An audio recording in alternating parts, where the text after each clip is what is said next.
The holidays are all about sharing with family. Meals, couches, stories, grandma's secret pecan pie recipe. And now you can also share a cart with Instacart's family carts. Everyone can add what they want to one group cart from wherever they are. So you don't have to go from room to room to find out who wants cranberry sauce, or whether you should get mini marshmallows for the yams, or collecting votes for sugar cookies versus shortbread. Just share a cart. And then share the meals and the moments. Download the Instacart app and get delivery in as fast as 30 minutes. Plus, enjoy free delivery on your first 3 orders. Service fees and terms apply. High Five Casino lets you play your favorite slot and live table games like blackjack with the chance to redeem for real cash prizes. High Five Casino has a giant selection of over 1,200 games, including hundreds of exclusive games only found on High Five Casino.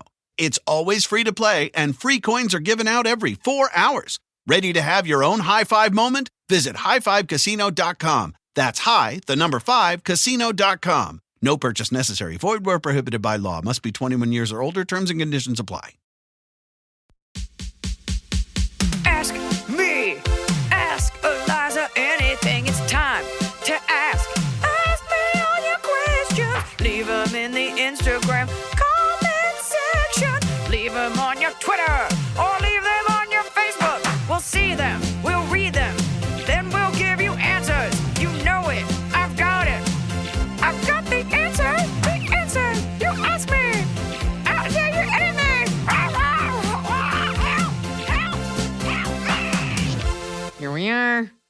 Here we are, you're in your car, you're taking some me time, maybe you're doing the laundry, maybe you're studying for your 5th degree, but do we have any updates today? Or I guess, should I ask? Yes, because I never remember to ask you. And how are you? Like, I don't care. I feel like we've talked about this before, that they always ask how you are at Taco Bell. And I'm always like, you don't want to know. I'm going to answer. I'm going to ask you. You don't want to answer. You want me to order and move along. I'm extending this process. But I will tell you that modicum of customer service goes a long way, because when people don't say it, you're like, all right, like here. Ew. Yeah, but on this podcast, I don't think we really need, like, how are you? Like, I feel like that's kind of what Top of the Cob does. Emily, how are you doing? Bad. What is there? Like, I want to go into my life. We're like morning show hosts. Like, we can't have a bad day. Nobody tunes in to hear you, like, talk about how miserable you are. And nobody actually cares. Because as bad as it is, it could always be worse for someone you love dearly. And with that, let's get into it. Okay, before we get into Fight Me, we do have an important follow-up because you're going to be very excited. Red hot update. Okay. I have a photo of the 90-year-old fuckboy. Oh, delicious. I wish we had a forum we could post it on. We can't post this man's photo. I don't care if we have a forum. Okay, let's see it. Okay, so... Why, you're afraid like all of his web friends are going to find out? Yeah. Well, important updates first, okay? This photo is from 2 months ago at his 90th birthday to highlight age and attractiveness discrepancies. Of course, I left the most important info in my first email. Stanley is 90, my mom is only 78, and his new girlfriend is 60-ish. Ew, that's a huge age gap. I don't care how. I don't care if you're 1,000. Yeah. Picture of new girlfriend not available, but my mom says, tell them she's not as attractive as your mom and wears glasses. So this is from Allison. Let's see. Are you ready? I don't. He just looks like an old man. He's fine. I got to be honest. Like, he could be John Wayne at 90. No one's like, yeah, he is pretty hot. Yeah. Beautiful mom. I love that they're in front of a bunch of library books, as they should be, since he's as old as some of those books. I mean, it's what people, they're seated dinner. Yeah. I'll be honest, this picture, this just looks like your parents. I'm sorry. Your mom's very put together. He's a nice man. He doesn't look 90. I will say that. He doesn't. I know. He looks pretty spry. But then look at the hands. Zoom in on his hands. Those are Crypt Keeper hands, and they do not lie. Yeah. That was actually the original title of Shakira's song. Hands don't lie, and I know that you're super old. Thank you for that update. Well, I'm leaving my screen shared because we're going to listen to a Fight Me. You can see where this happens. We're gonna get right into it. Let's get to it. We're gonna get right into it. We had a 90-year-old update. Now it's time to fight.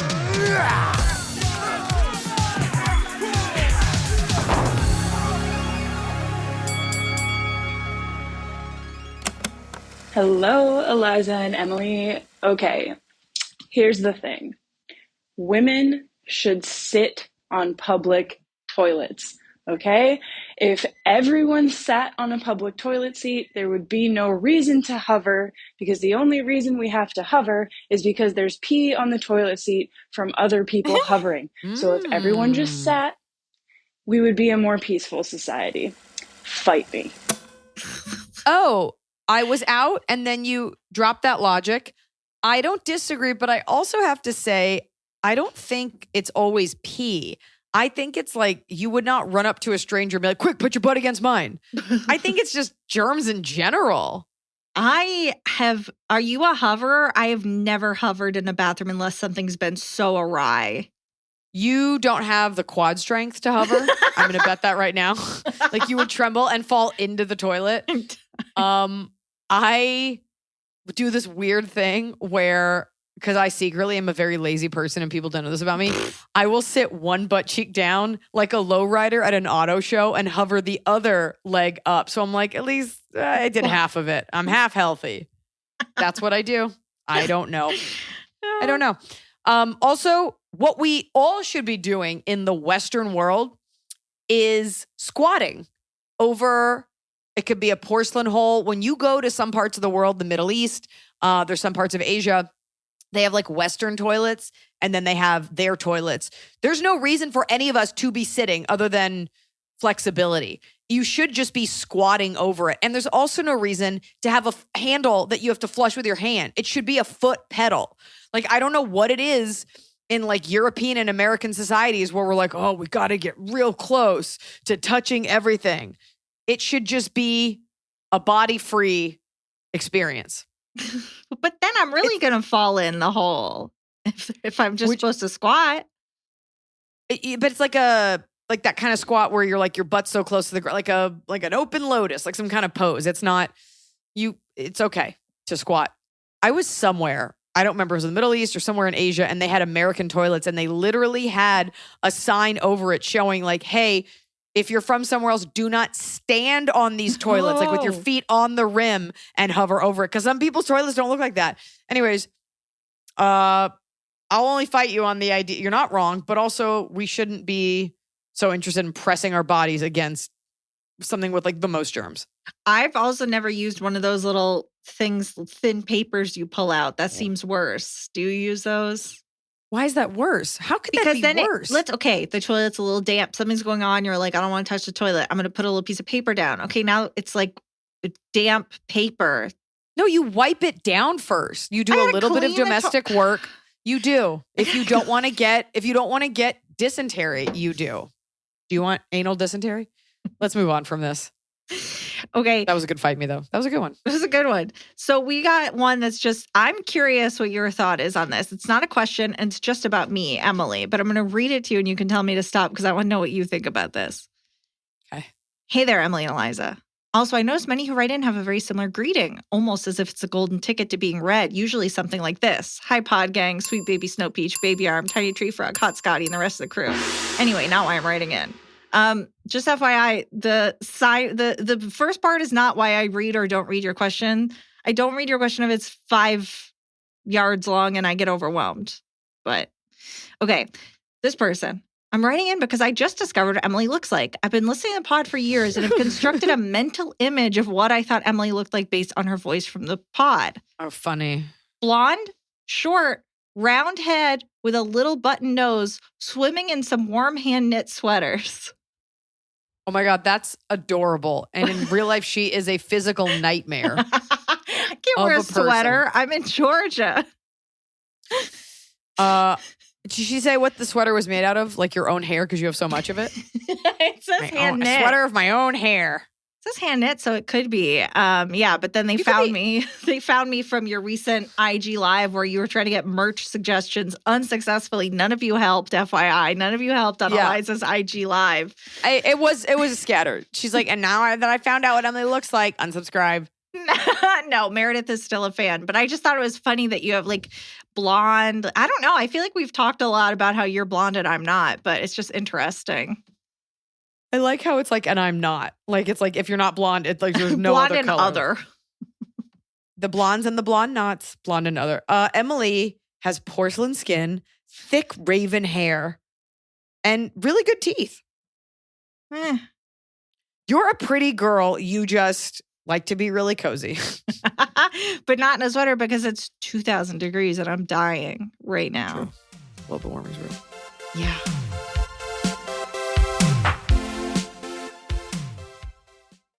Fall has fallen. Winter is on its way. The days are shorter. But just because, well, they feel shorter. And just because the days feel shorter doesn't mean your to-do list gets any shorter. You still have to power through your busy days. And a great way to do that is with nutritious food from Factor's no prep, no mess meals. At the end of a short day in the fall or the winter, the last thing you want to do is have to cook. Factor has got you covered from breakfast, snacks, dinner, anything in between. Factor has easy, nutritious options to keep you fueled, like their chicken Florentine with spinach and garlic chili cauliflower. You bet. That's what I want to make myself at the end of a day where I am exhausted and my husband isn't home. Whether you like routine or you enjoy mixing things up, Factor has you covered with 35 different delicious meals every week and over 60 additional convenience options you can add on, like keto cookies, pressed juices, and smoothies. And because Factor meals are chef prepared and dietitian approved, you're going to love not only Factor's meals taste, but also how they support your goals, even if your goal was just making yourself dinner. Head to factormeals.com/Iliza50 and use code Iliza50 to get 50% off your first box and 20% off your next month. That's code Iliza50 at factormeals.com/Iliza50 to get 50% off your first box,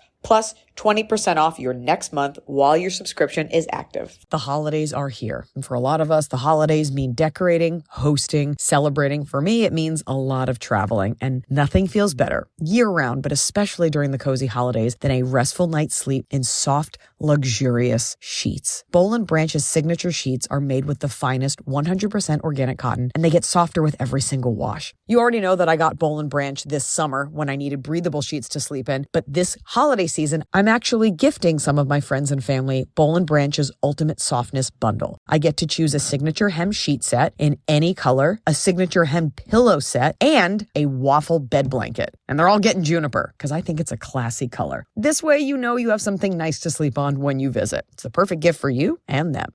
Gift you and your loved ones a better night's sleep with Boll & Branch. And right now is their best offer of the entire year. For 25% off plus free shipping on your first set of sheets, head to bollandbranch.com/Iliza. That's Boll & Branch, BOLLAND branch.com/Iliza for 25% off. Limited time only, exclusions apply. See site for details. So finally, fall is here. I have been looking forward to it. I have had a hard year in a good way. You know, like I had a baby. I have been on a nonstop tour, nonstop traveling, and it's been hot. So I'm looking forward to, of course, pumpkin spice, everything, cooler weather, and slipping into a cozy sweater from Quince. I've talked about Quince before. Quince has beautiful leather jackets, cotton cardigans, soft denim, and so much more. All Quince items are priced 50 to 80% less than similar brands. Dressing expensive doesn't have to be expensive. Their clothing is beautiful, it's durable, it stands the test of time, and it's what I like to call a capsule wardrobe. I got an Italian wool cocoon coat. That's one of those, you know, it's got like a European collar and it covers my butt so I can walk around New York City and not be chilly. And Quince only works with factories that use safe, ethical, and responsible manufacturing practices. Get cozy in Quince's high-quality wardrobe essentials. Go to quince.com/Iliza for free shipping on your order and 365-day returns. That's QUINCE.com/Iliza to get free shipping and 365-day returns. Quince.com/Iliza.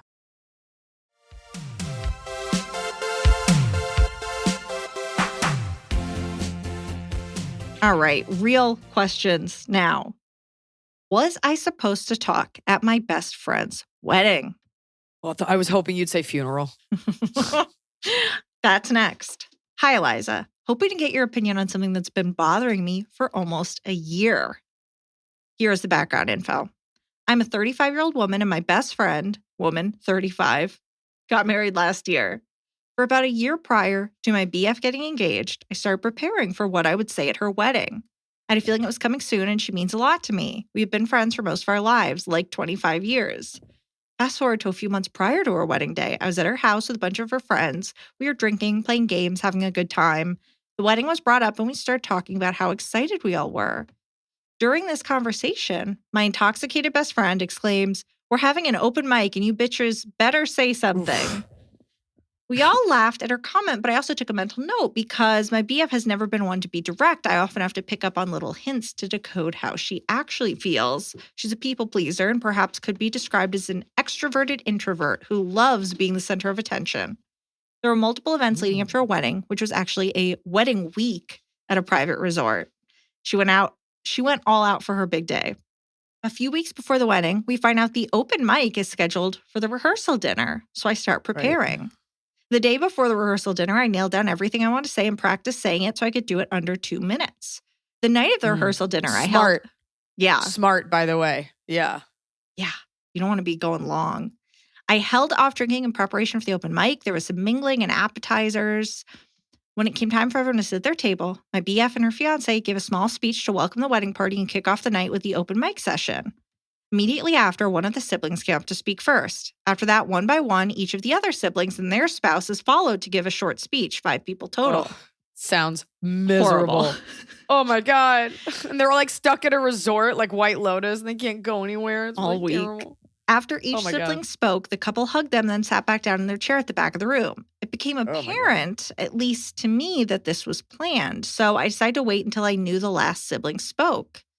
After the last sibling spoke, I was about to rise from my seat when I noticed my BF did not sit back down like she had before. Instead, she was having a side chat with the last sibling. So I lingered because it felt awkward to interrupt and I wanted her to hear what I had to say. And honestly, it wasn't more than 15 to 30 seconds after the last sibling left the mic stand that the fiancé then walked up to the front of the room to end the open mic session. There truly was no awkward pause or really even much time to walk up to the mic unless I had immediately stood up after the last sibling, interrupting their conversation. So the moment it felt like it was their plan all along to only hear from siblings, which doesn't bother me. It's their wedding, not mine. What does, however, somewhat bother me is that I think I've received mixed signals from my BF since then. For example, later that same night, a broader group was gathered around a fire pit. When I walked up to the fire, someone said to me, "We are going around saying what we love most about the bride." My BF then turned to face me, said my full name, much like the tone my mother uses when I'm in trouble, and stared me down, obviously prompting me to speak. Because I was caught off guard, I spit off something quick and half-assed, which didn't scratch the surface of what I wanted to say and had practiced for the open mic. A few months later, during dinner with my BF and her new husband, they asked me this strange question. What do you regret most about the wedding? Is that a normal question to ask a wedding guest? Nope. Regret? You're like, I didn't regret plan about it. Our wedding. I didn't plan a comedy night. Like open mic at your wedding. That's so weird. Okay, I already. All right, is there more? We're almost done. Same? All right. I did not tell them the open mic because at the time I was under the impression they purposely cut off others from speaking. So I made up something instead. This last Christmas, I typed up my open mic speech and gave it to my BF in a Christmas card with a gift. But every so often I feel sad and regretful that I didn't get to honor her during the festivities. Cutting off the open mic session is what she wanted. I would feel so much better, but I'm too afraid to ask her, so I'm asking you. What? First of all, do you think my BF wanted me to speak at the open mic, or am I reading too much into this? Thanks so much for taking my question. I'm staying here in Salt Lake City with my BF. Here's a photo of us at the rehearsal dinner just for fun. No, I don't want to know. I don't like that friend. Confront him. I don't want to see him. Fight him when they come to your show. First of all, when she said, "Do you have anything you regret?" It'd be awesome if you're like, "Oh my God, I'm so glad you asked." Let's start with the cocktails. And you just had all of these items that you were like, "Here's where you cheaped out. Here's where you went too much." This dynamic where you're like you said, like a little afraid of your friend is prevalent among women. And there's a weird power dynamic here, and you are walking on eggshells occasionally because you don't want to ask. You're uncomfortable. Either you're creating this in your head and she literally is not thinking about it, which is actually worse because you're spending this much mental energy on something that could be squashed very quickly, squelched. Or this is her fun game. I was going to say print out that thing. So that's really sweet that you gave it to her. Yeah. But for your own sanity, I think you need to be like, yo, I've got to get something off my chest. Because what you'll find is you'll string these things together because you'll be like, you said you want everyone to speak and then only the siblings spoke and then I didn't want to interrupt and it seemed over. I just didn't know. This idea that I didn't know, I'm expecting you to intuit what I want is something that only women do, especially in relationships. Like to the guy in your life, I thought you would know that I was hungry. How could you not know? Nobody has time to read your mind or think about that. We're all adults here. Yeah. relieve yourself of this insanity. Say it to her and be like, and I'm only even more weirded out because you guys made a big deal how it's an open mic. At no point did you let me, you don't have to say this in a charge where you can be like, in it, however you want to say it. My tone is aggressive. That's just how I am. I wrote this whole speech. At no point did you kind of like give me the courtesy of letting me know that you were not going to expect these, that you did not want these speeches. And if it were a spur of the moment thing, that's all totally cool because I was trying to respect the flow of the evening because the audience already like had mentally moved on. You're like, but then you guys were like, what do you regret? And so in my paranoid mind, I thought maybe you were like asking if I regretted not speaking. I just want to allay any of these suspicions and I just kind of want to move forward. But I wonder if there's the fact that you're describing her as this like introvert that loves the attention, like it does feel a little bit the way you're describing it, that she's like one of those girls that's like, guess what I'll like. If you get it wrong, I'm going to make it weird. Like that's shitty. I would say you either way. I think you either have to be, so honest. Like, look, I keep thinking about this because you've brought it up so many times, or not say anything until she brings it up again.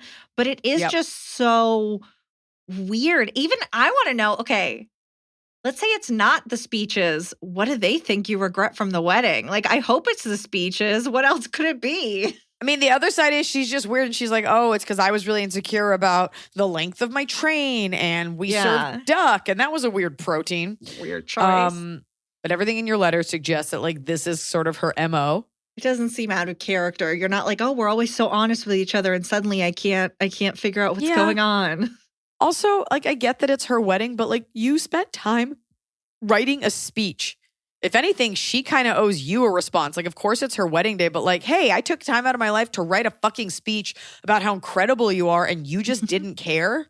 That's fucked up. I would say if your concern was her not knowing how much you care for her, you solved that by giving her the speech. She knows you wrote that for her. She knows how you feel. I don't know what else there is to say about it. Well, what's missing from this letter is what did the friend say? Did she call? Did she say anything? Has she mentioned it since? Was she like, I wish I could have heard you deliver this. Oh, I should have. There's a couple loose ends there. And quite frankly, it might be worth saying like, I was ready to give my speech, but you guys moved on and I didn't want to disrupt the flow. Like there is a version where like she may not realize that like, it wasn't just like, who wants to grab the mic? Like you're not a monster. You're not going to go ahead of her. Sounds like 15 siblings. And their spouses. That's so weird. That's why I understand that you think it was like planned in some way, because why would a sibling spouse get up and give a speech unless they were told, hey, you better have a speech ready because we're doing a little line of you. Yeah.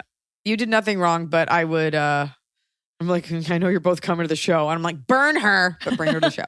So just find out so you can continue your friendship, because it would be a bummer if you're both feeling a little slighted and you could just not be afraid of your friend because she's not going to physically hurt you. And if she's weird, then it's even better you brought it up.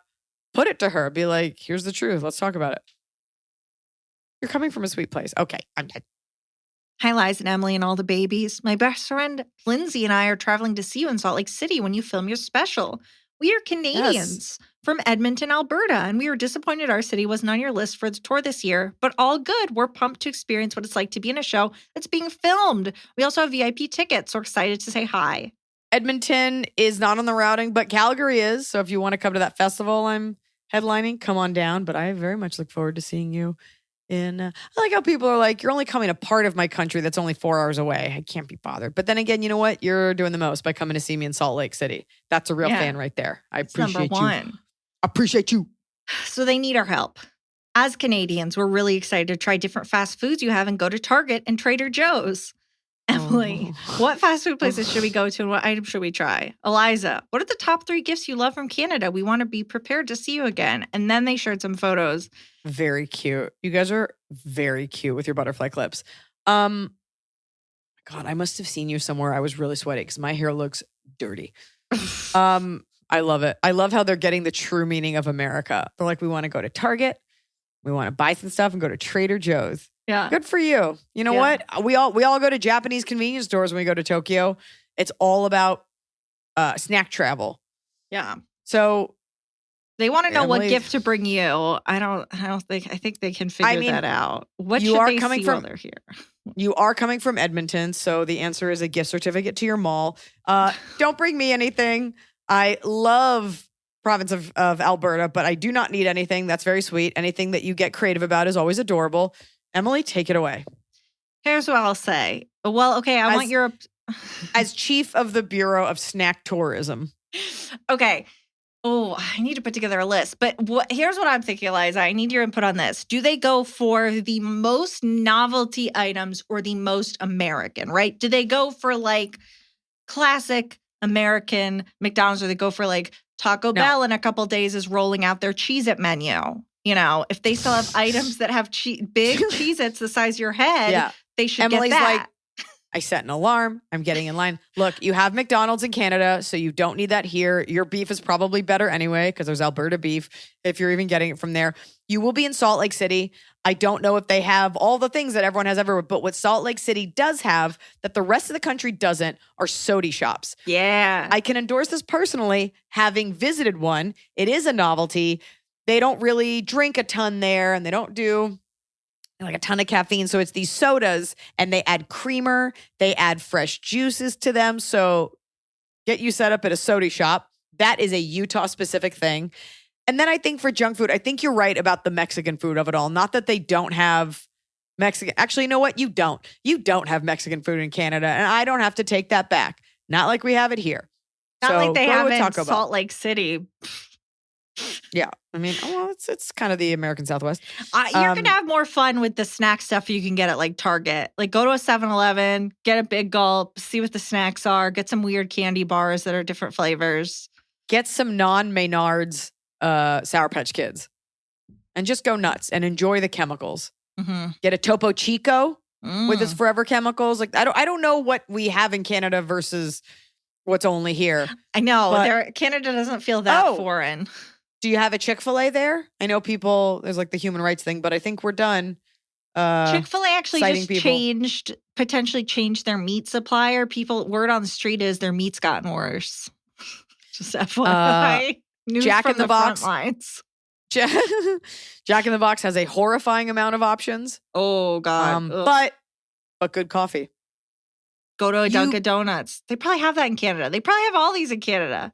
Yeah, it's not like you're going to like Nicaragua. You're going like 6 hours south of your home.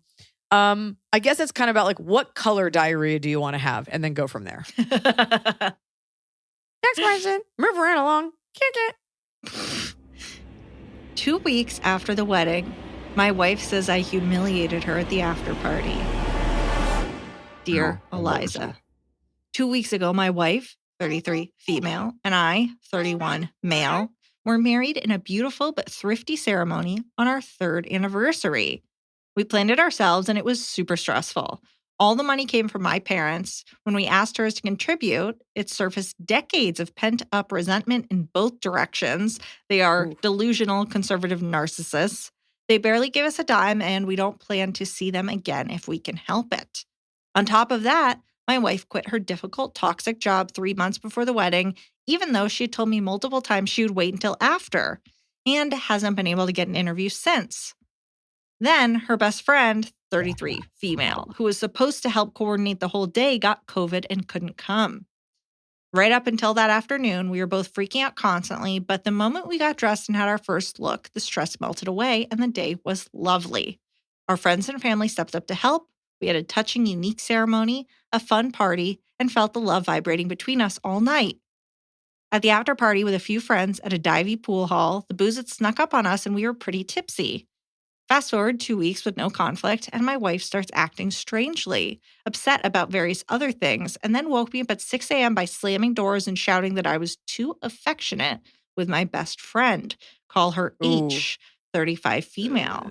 Saying I spent the whole after party with my arms draped around another woman in a slinky dress, and that everyone knew you were drunk and I was humiliated. It's so obvious you want an open marriage with her. If you want to go fuck someone else, maybe you should do whatever the fuck you want.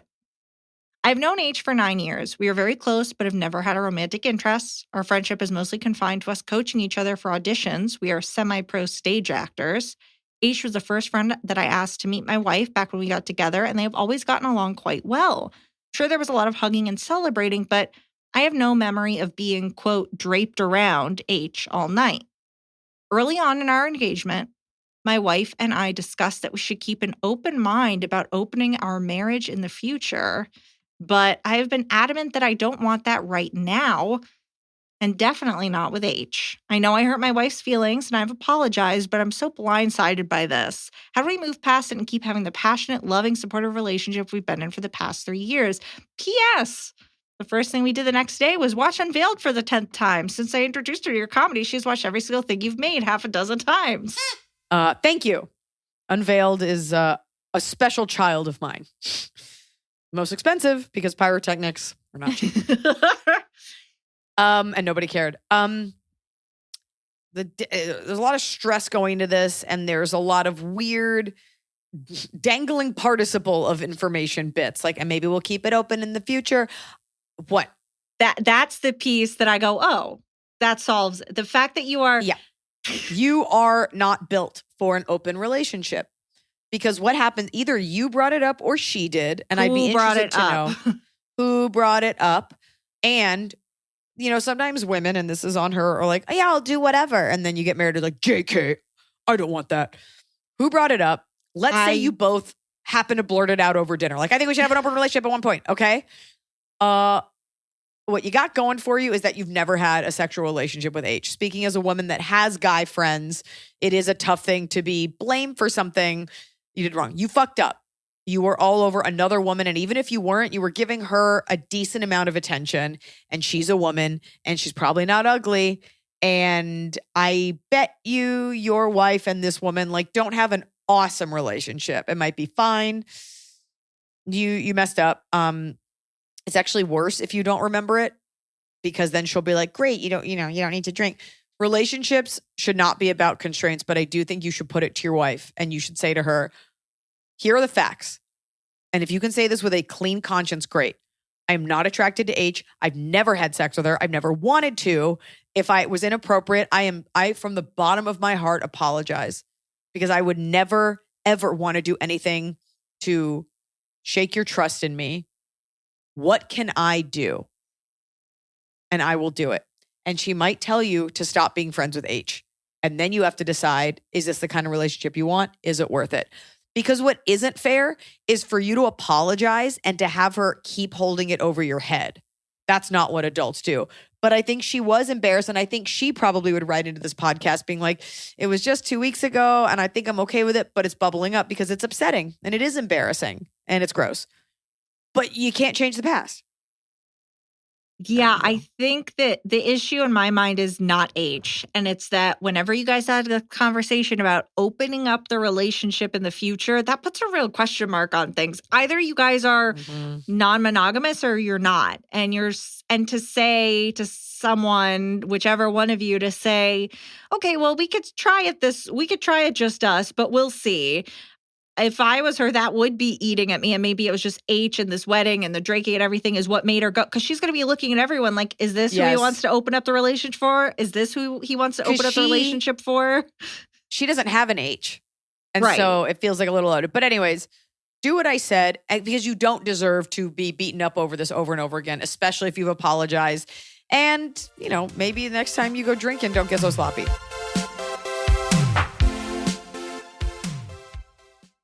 Everybody sleeps, but no two people sleep alike. At Coop Sleep Goods, we celebrate the way you sleep differently. We believe everyone deserves a great night's sleep with their own pillow. And the adjustable, customizable Coop pillow makes it easy. Whether you're a side sleeper, back sleeper, or even a starfish, we've got the perfect pillow for you. Crafted with our innovative memory foam and microfiber fill, our hypoallergenic pillows adjust to you, not the other way around. Just tailor the fill for the perfect fit. Add some in, take some out, until your pillow's just right for you.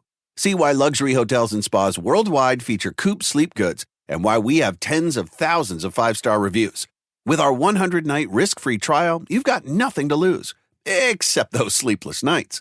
Get up to 50% off selected items during our Black Friday Cyber Monday sale when you visit coopsleepgoods.com/comedy. That's COOP sleepgoods.com/comedy. The holidays are all about sharing with family. Meals, couches, stories, grandma's secret pecan pie recipe. And now you can also share a cart with Instacart's family carts. Everyone can add what they want to one group cart from wherever they are. So you don't have to go from room to room to find out who wants cranberry sauce, or whether you should get mini marshmallows for the yams, or collecting votes for sugar cookies versus shortbread. Just share a cart. And then share the meals and the moments. Download the Instacart app and get delivery in as fast as 30 minutes. Plus, enjoy free delivery on your first 3 orders. Service fees and terms apply.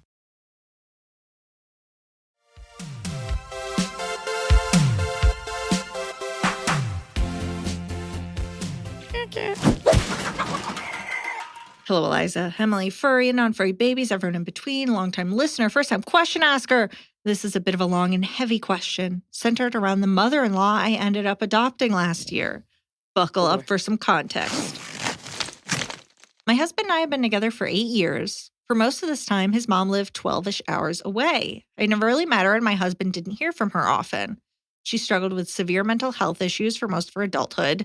We'd only hear from her when she was struggling with mental health, and she would call my husband out of the blue crying or send morbid text messages with no context. Things like, just know that I love you and I tried my best. Oy. Oh my God.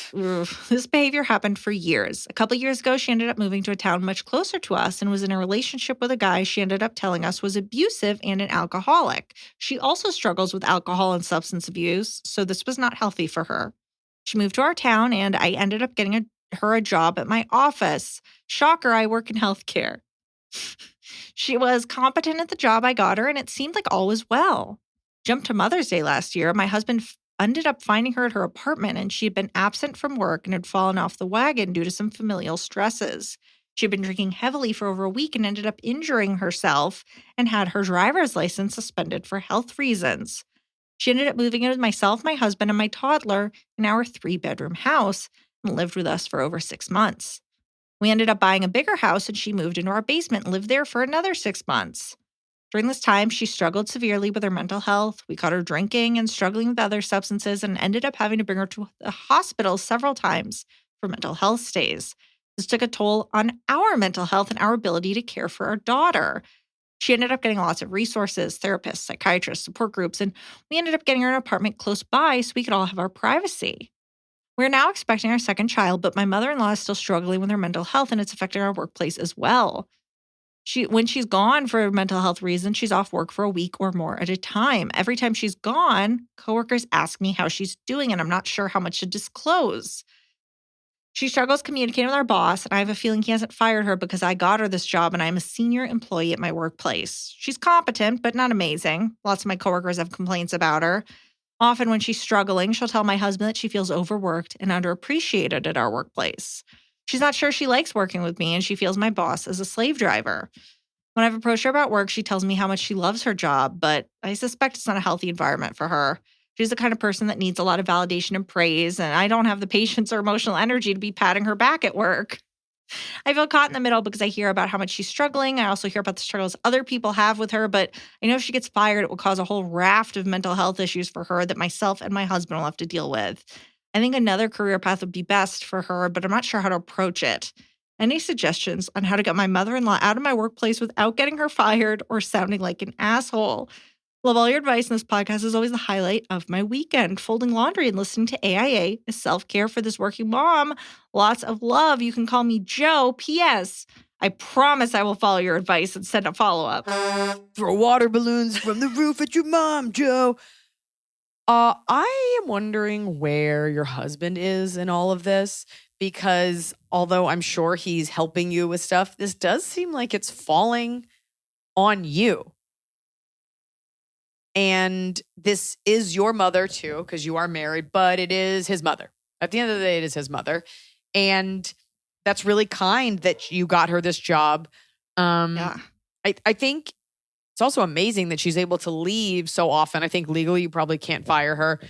I don't know, because I don't know if this job is like the only thread of normalcy that she has. I also don't know really what the job is. I think first you need to talk to your boss to be like, is this making it harder? Like my ego, like my feelings aside, like, is this just, she's still an adult woman. And we all function in this society. And when we can't, that's when you go into like a program where you're not like participating. It's not, you want to care for her, you want to help her, but at some point, she has to either go into a treatment facility or commit to seeing a doctor every day if you guys have the resources. Like, it can't just be on you. It isn't like she's in a wheelchair and you're like, I don't want to come pick you up. Like, this is something that she can't help, but she is competent enough to have the job, and you still have to do your job well. Otherwise, you're losing people money. So it's not on you if she can't do it and if she doesn't like it. And I'm sure she would like to, and it would be good for her, but you need to start putting a little bit more of this on your husband and drawing more lines. And I don't even know how to tell you to do that. And I know it sounds cruel, but if you're telling me that this is making it difficult and you're about to have a baby, like, you don't want to toss her out in the cold, but it sounds like you've done so much for her and she already has so many resources. And I wonder, not negating the fact that she has mental health issues, like, is part of it like, well, my kids will help me out here and do this for me, so I don't really have to work at managing this. I don't know. Yeah, you can't, when people ask you how she's doing, you should be like, I don't know, or you'd have to talk to her. Like, you can't be the little go-between for everyone. They need to back off. Like, it's none of their business how she's doing if she's leaving for mental health reasons. But I would definitely go to my boss and be like, look, between you and me, I understand. Maybe it's not a good fit. Maybe she needs to be on some sort of government assistance and just like volunteer or something. But like, it does sound like you've done a lot. I think it would be different if like this were your mother and she was amazing and like things had gotten hard. And I don't want to vilify this person, but it doesn't sound like they're pulling their weight.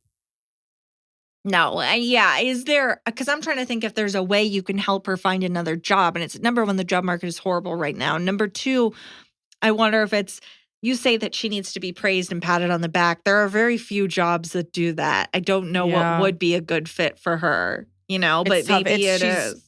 She's being treated like a child, and she has all these issues, and the roles are reversed. Now you're the parent. She's the child. The situation will crystallize because you're going to have this baby and you're not going to have time for this, but you need to get your husband involved. I mean, they can't, only your employer can fire her, and you need to say to your employer, like, whatever you need to do, I don't want you to fire her, but like, if you're losing, I don't know nobody keeps someone at a job that's doing a bad job and it's not like nepotism. I would disagree. Like, really? In the working world, you would if you're losing money with this person, okay. Well, it's not losing money. It's just like they're just there and they're not helping. Right.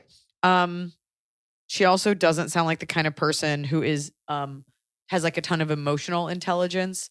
Yeah. And is open to like, I could do a better job. Like, there are plenty of people who are limited in various aspects that like still really show up and are doing their best. And it sounds like she complains a little bit.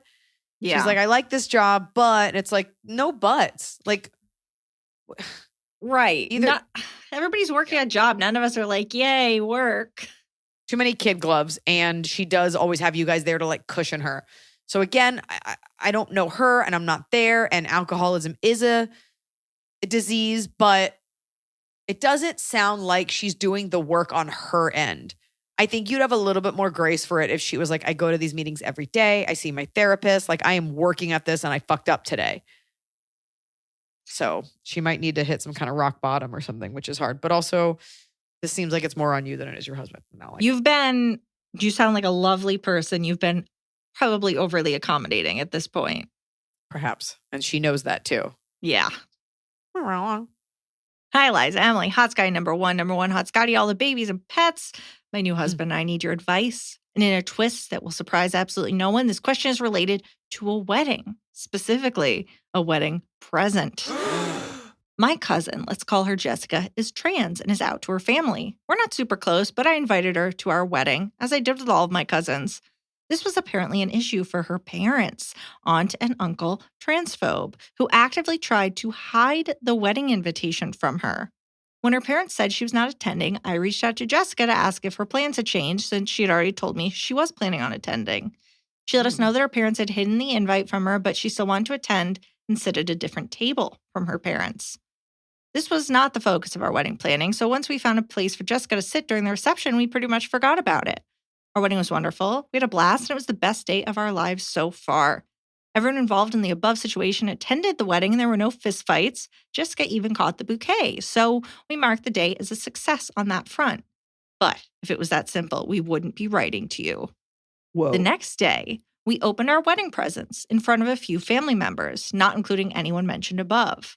Unsuspectingly, I opened the card from Aunt and Uncle Transphobe, which said they had made a donation to a charity in our names. The charity was a religious group to help people struggling with homosexuality. Oof. I felt sick and started crying. My husband, meanwhile, peeked into the accompanying wrapped present, which contained 3 books that were in a similar hateful vein. My mom took the gifts from us so we didn't have to look at them, and we took a break to calm down. Since the unveiling of this gift, in quotes, there's been a lot of drama, phone calls, and arguing among the family. People are choosing sides. People are saying my husband and I had some kind of evil plot to invite my trans cousin behind our parents' backs. People are telling us we should be thankful for the gift regardless. People are calling Aunt and Uncle transphobe bigots. In the meantime, we reached out to the, quote, charity to try to get them to return the money since it was given against our wishes. Oh, it is already on a preacher's wrist or he's already driving it. You cannot claw that back. Or at least remove our names from the donation since, again, we didn't want to be associated with it. The charity denied ever receiving a donation in our name or from Aunt or Uncle Transphobe. When we sent them a copy of the letter, they said it was not even on their real letterhead. So the donation and the letter are fake. So our question for you is, what should we do about this gift? Should we tell Aunt and Uncle Transphobe we know the letter was fake? Should we donate the same amount to a charity they wouldn't like the Trevor Project or Planned Parenthood? Do we return the books to them? We don't have to send them a thank you, right? Do we instead send a fuck you? Do we ignore? Nope. Do we have to physically fight them the next time we're in the same place? Does my husband have clearance to start verbal arguments at family reunions from now on? Hoping for some good advice, or at least hoping you enjoyed hearing about this wedding drama, Josie and Steve. You can use our names, and the relatives on the wrong side are cool enough to be your fans anyway. Okay, and then we have a summary, some ages. Josie, 29, woman. Steve, husband, 27, man. My parents, 50s, woman and man. Jessica, 20s, trans woman. Cousin of Josie, daughter of Aunt and Uncle Transphobe. Okay. Aunt and Uncle Transphobe, 50s, woman and man. I assume so. It'd be really weird if your aunt and uncle were also trans and they were like, but our trans daughter doesn't count. This is, you just got married and this did not overshadow it, but it is annoying. You are on the side of your cousin. Yeah. You're on the side of your cousin. And, you know, if that is how you want to spend your family holiday, arguing on behalf of this person who could probably use some support, that's totally fine. This is not about, does he have the right to start the argument? What should we do? This is about you being as steadfast in your beliefs that a person is a trans person's a person. And their issue is not trans as much as it is gay people aren't gay. It's all a choice. Like all of that stuff that goes with it. Mm-hmm. All the stuff that we don't stand for. You definitely do not have to write. If you really want to go to the mat, you can. There's so many different levels of the mat. You can write a letter, a thank you note, which is really a fuck you note. You can, first of all, those books, nobody's going to want them, but you can always donate them or use them as Kindling. Them out. It doesn't, yeah, throw them out, whatever. I mean, it's hate that goes into the earth, but whatever you're going to do. The donation is neither here nor there. They could have found a charity that was a scam charity, that was a fake webpage. You don't know. And it actually doesn't matter because it's still the intention, which is that we would rather give money and we'll doing it in your name, which is also shitty. You need to cut these people out of your life. And I hate to say this, like you can support your trans cousin, but it really is like her journey and her parents to deal with. I would dabble in it as much as you can without losing your mental health. Mm-hmm. But this already feels like you're going to war over people that maybe one day will change their mind. But you should also be enjoying the fact that you just got married. If you, like I do with, anti-Semites online, if you got the time and the mental bandwidth to shoot fish in a barrel, go for it. But I don't know. I feel like we all get very like righteous and cozy about and I'm going to tell this relative to fuck right off. And it's like, maybe put this energy toward like a legislative level, a local fundraising level. Like it's easy to tell your family because there's no real repercussions. It's just about what you have the bandwidth for. Like these people are wrong and evil, and that's different. What they did, all those gifts, like that's a step beyond like we just don't believe in it. Like that's Hateful. weird. And yeah, that is hateful. So if you feel like telling them to, I would never say fuck off because that brings it to their level. I would always be like, hey, anytime you want to get some education, we're here. And just talk to them like the ignorant children that they are. Yeah, I think what they wanted was for you to be upset by the gift they sent. They sent it to upset you. That's what they want. Yeah. So I think either you do nothing Which is or gross. I wonder if you could, I wonder if there's some route you can take where you go, we were really affected by what happened. So we actually are running a marathon. We're doing this. We're raising money. Like in some way, turn something good out of it. Like take this anger that you feel like you said, Iliza, about the legislative level. Like what if you were to then raise money for the Trevor Project or Planned Parenthood, not just donate, but like, just get people together in support of something to basically create something good out of all of this hatred and anger you feel. And you can tell them, oh, guys, I wouldn't have done that if it wasn't for you. You do that. You also, that's really fucked up that it's your wedding gift and that's what they did. You're like, cool, good to know you don't care about our lives together because you were so busy fighting a proxy war against your own child. Right. That they hate their daughter so much that they made someone else's wedding about how much they don't like who their daughter is. That's sick. Josie's invited from now on to stuff. No, Josie's our girl, Jessica's cousin. I don't see different bodies or genders. Different so I J know what names. You're saying, Emily. I don't see different J names. They're all one alphabet. Your trans cousin's invited. They're not. She's in. They're out. Yeah. Gross. Ugh, that's so evil. Bleh. Also, more than anything, I want you to have a present. Yeah, for real. They failed at that. Where's my blender, you fucking nightmares? I know. Actually, this hateful faux donation was not on our registry. Sorry, this was not on our Zola site. So yeah, please return it. Hi, Iliza and Emily. Insert endless compliments and adoration. My fiance and I are getting married in Cancun on 2/2/2026. We chose a kid-friendly, all-inclusive resort because we didn't want anyone to feel like they had to leave their kids back in the States or find childcare, etc. Here is the thing.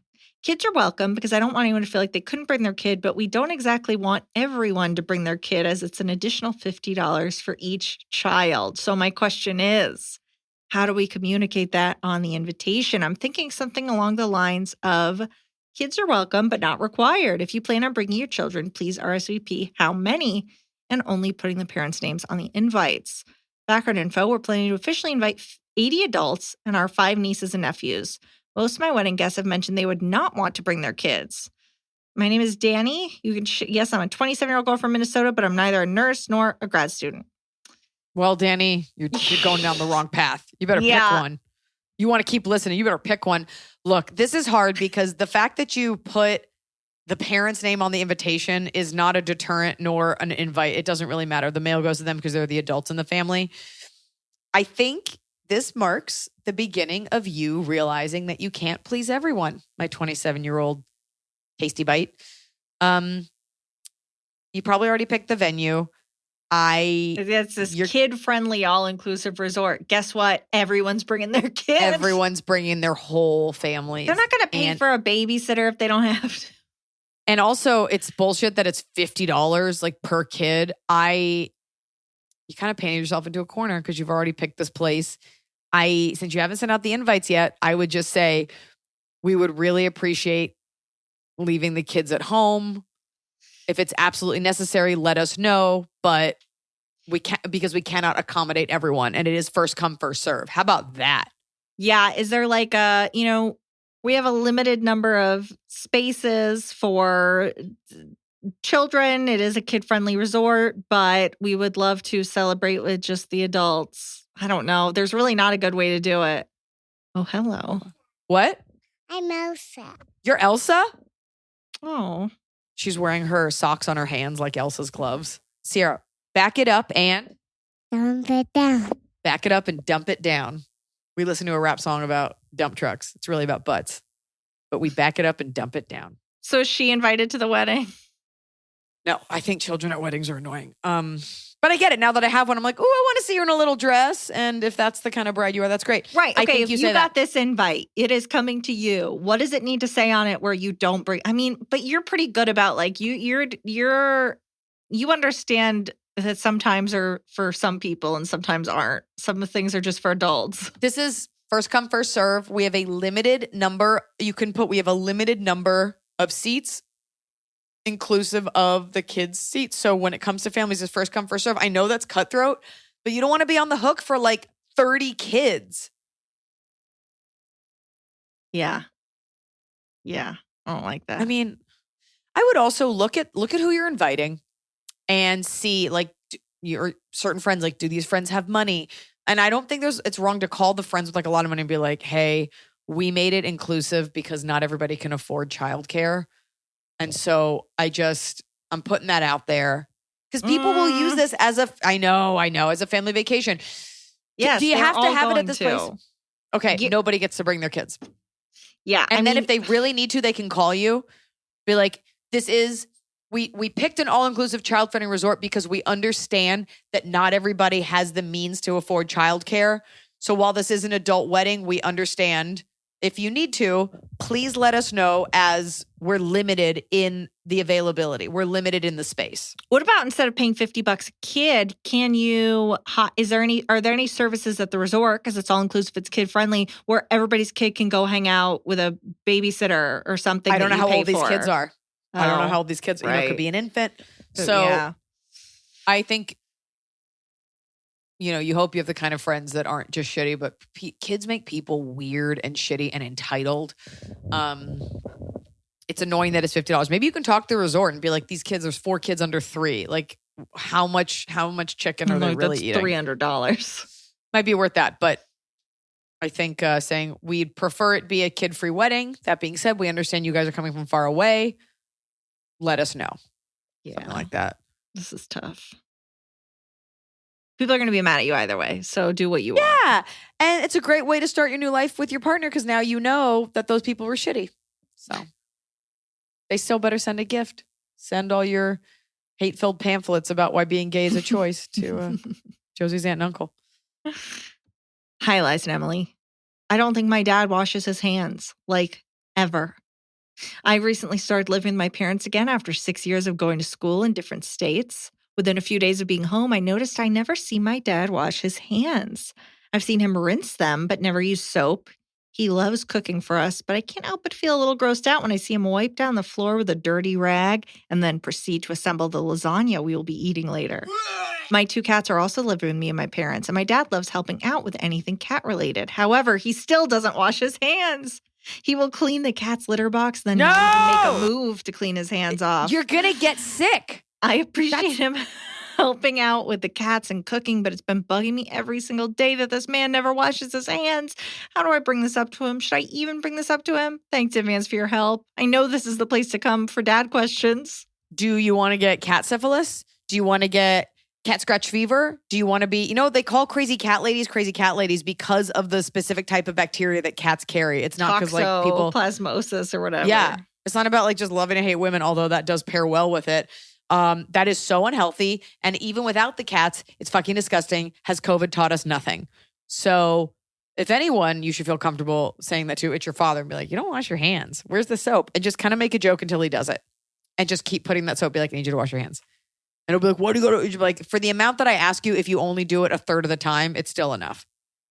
Because men have to hold their urine-covered penises that they sweat onto when they pee, and then they kiss you and hold your head and your face later, and they high-five their daughters with penis dirt. Oh, no. The world is covered in dick dirt. Yes, it is. Oh, so no. It's either your health or his comfort. What's it going to be? Okay. Top of the cob. All right. It's the top of the cob. We're doing it right every day. You just take a bite, top of the cob. My top of the cob is that we were able to schedule New Orleans. We had to take it off the schedule for a reason that is not interesting to anyone, and we were able to put it back on. So I am playing Baton Rouge and New Orleans. So pick your poison, and it will be September 14th at the Mahalia Jackson Theater at 7 p.m., and we're very much looking forward to it. So get your tickets to come see me in New Orleans. I haven't been there in a while. It's going to be great. Merci. Merci. I know, it's so lame. All right. Well, from Allison, my top of the cob is the overwhelming adoration I've felt for my husband every day since our daughter was born just over a week ago.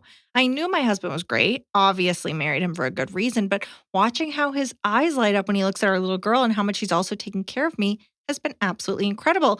Can't wait for the special 300th episode coming up. All the best, Allison.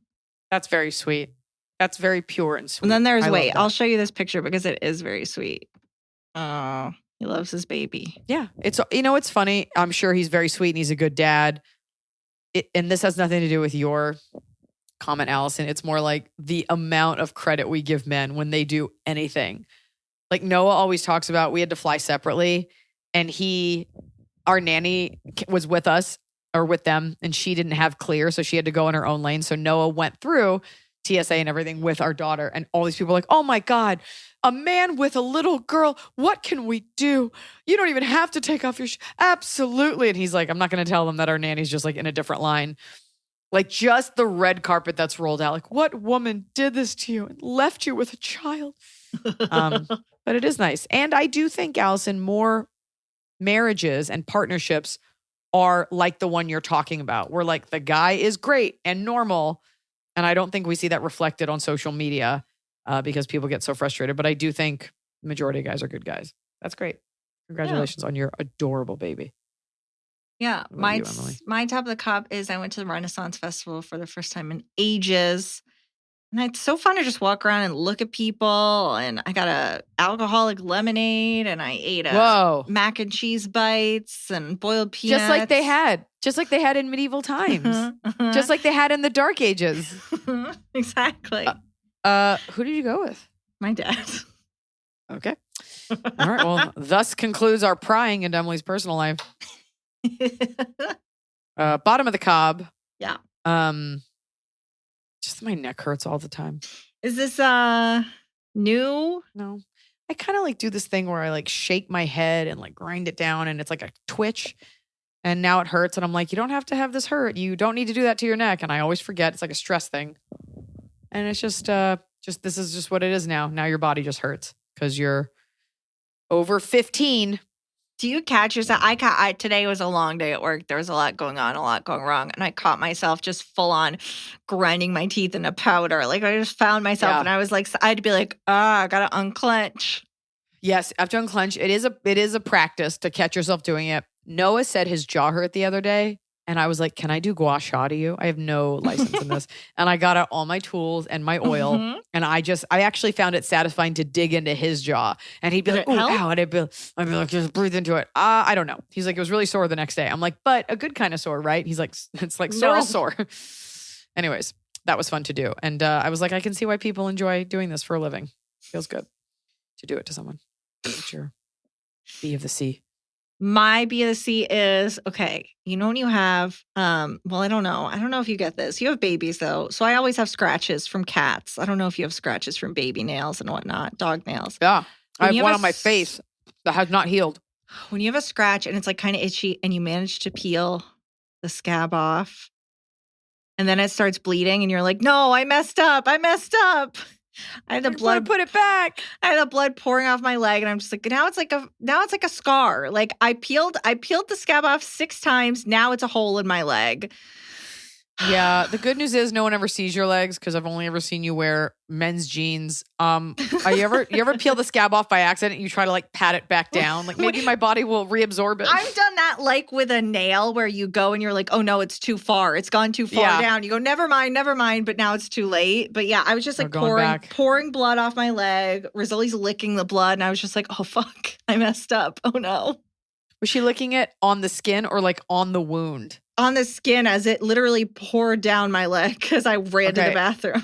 So I just want to say, because I feel like you would do this, don't let her lick the actual wound because that's how Michelle Pfeiffer turned into Catwoman. You know that's my dream. Well, Halle Berry turned into Catwoman by dying and then all the cats breathing into her mouth. Yeah, because they were like, the Michelle Pfeiffer thing's too real. You know here's a horrible, gory ending for a woman. You know that's my dream. That is my dream. Fan bottom of the cob. I'm Avery Blake, a 29-year-old transgender man living in the Bible Belt. I have loved your podcast since day one. I'm ready to tell you about my bottom of the cob moment because it relates to one of Emily's recent bottoms. See, I'm very relatable. So I woke up one morning to find that Facebook had suddenly, and without cause, deleted my personal account and business page, requiring me to start again from scratch. There was no way to contact Metasport for help. From everything I had read, they probably couldn't recover my accounts anyway. So I have to go back through the grind of building my pages back up. This sucks majorly since I currently do freelance work and I rely heavily on my Facebook business page. Avery, it sucks so bad. I'm so mad. I'm so mad on your behalf. Ugh. So it is scary, like how much of our identities lie on these very free accounts. Yes. Like you do your business through Instagram. It's like if somebody just decides to erase it, like this is not a government entity where there's recourse. This is a private company where like you don't have any rights. Yeah. If you're not paying for something, you're the one that's being sold. Like that's, you're not paying for these. And it sucks. I'd be like, could I pay $5 a month and you leave my shit alone and I have a support rep? I am living in fear every day that my account's going to be deleted again because the other account got deleted. I'm like, what if I get deleted? Then do I have to start a new job? Where's my Minority Report? That movie, that reference. Folks, give us those red hot updates. This was just a nice orthodox episode of the show, just traditional, normal. Classic. Just giving it to you. We're gearing up for that 300th episode. We could tease. We're gonna be doing Something. a live. Well, we're gonna be doing an in-person taping, something very special, and then we're gonna start having a video component to this. It's all gonna be very exciting, and it's all happening. We're gonna try. I mean, your video's looking pretty good. We're gonna try. Emily, tamp it down, Higgins. I'm the ultimate wet blanket. I gotta come in and say, don't get too excited. Emily, that sounded sexual. No. Emily, edging, wet blanket, Higgins. Emily, Ren Fair with my dad. Did you go to one of those like sexual Ren fairs that has like Falstaff characters everywhere and just like heavy women and fat guys on daybeds drinking mead? I mean, I was noticing that the vibe is very like liberal, skinny, hippie, and then fully inbred, like where people's eyes are pointing in two different directions. And I'm like, everyone really comes together here. I always felt that the vibe, at least the one in LA, is very like Hollywood theater actor. Like, not that attractive, but now we have an excuse to have our tits out, like freak flag fly. Yeah. Kind of like very Midsummer Night's Dream-y theater stock people. Like, pray tell, a maiden. Like, I keep saying Falstaff. That's the best one I can think of. And they're eating big, slimy turkey legs. Yo, I love a smoked turkey leg. And the Renaissance Fair here doesn't smoke them. Maybe they do now. Smoke them if you got them, boys. Or you got to go to State Fair. That's where you're going to get it.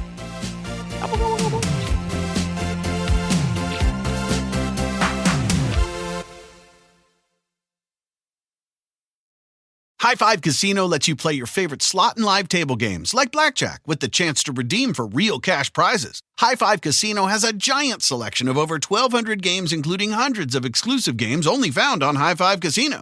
It's always free to play, and free coins are given out every 4 hours. Ready to have your own high five moment? Visit highfivecasino.com. That's casino.com. No purchase necessary. Void where prohibited by law. Must be 21 years or older. Terms and conditions apply.